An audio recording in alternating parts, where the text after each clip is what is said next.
Ça pique mais c'est bon.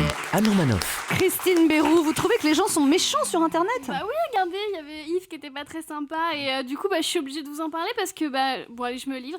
Il y a une dame depuis 6 mois, elle écrit tous les jours sur la page d'Europe 1 pour dire Christine Béroux a une voix insupportable, virez-la. Alors moi j'aime pas répondre aux gens méchants sur Internet, mais là j'ai été obligée d'intervenir, je lui ai écrit maman arrête. C'est gênant. En plus les gens voient qu'on a le même nom de famille. Non, par contre en vrai, l'autre jour sur Twitter, quelqu'un a écrit sous un de mes sketchs que j'étais, je cite, moche à gerber. Donc moi du coup je lui ai répondu bonjour. Dites donc, heureusement que vous m'avez pas vu au réveil. Non, en vrai je suis très sensible aux remarques négatives sur Internet. Par exemple quand sous un sketch j'ai 9 compliments et une insulte, c'est l'insulte que je vais retenir. Alors pourquoi on retient toujours le négatif ? C'est comme si Brad Pitt me disait « Tu es la femme la plus sexy et la plus intelligente que j'ai jamais rencontrée. » Et que moi je lui répondais « Ah oui, donc on se tutoie. C'est pas très poli quand même. Non mais les gens sont trop méchants sur Internet. Applaudissez ceux qui ont déjà insulté quelqu'un sur Internet.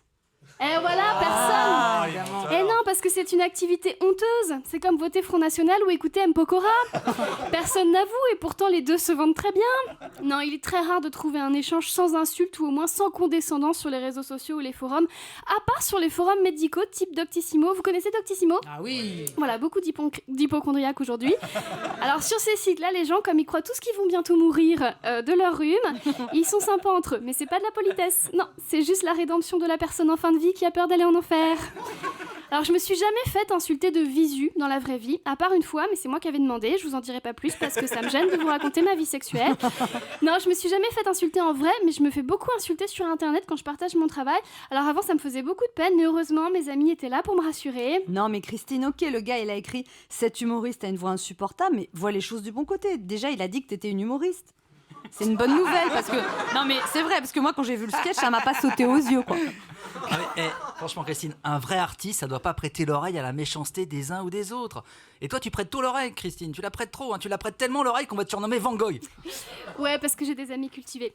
Et puis j'avoue que depuis que David a eu 2 thés dans Télérama, il est plus pareil. Ouais, tu la pètes un peu. T'as vu, je l'ai placé quand même. C'était gentil. Sur Internet, les gens font des raccourcis, des procès d'intention, ils attaquent sur le physique.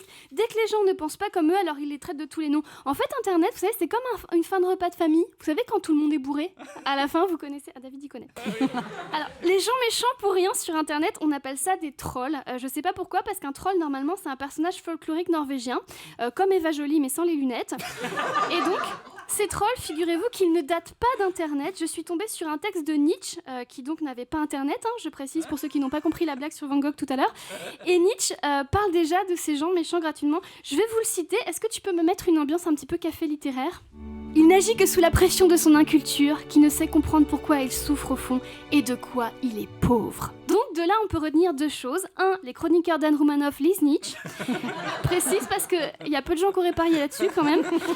2, il ne faut pas être triste à cause des gens méchants sur Internet. Il faut être triste pour eux. Et en fait, le monsieur qui a dit que j'étais moche à gerber, il a juste besoin d'amour, c'est tout. Alors il s'appelle Jacques et à 3, on va lui dire « Jacques, on t'aime ». 1, 2, 3. Jacques, on t'aime. Même si tu as une gueule de con. Merci de votre attention. Europe 1, midi 30, Anne Romanoff.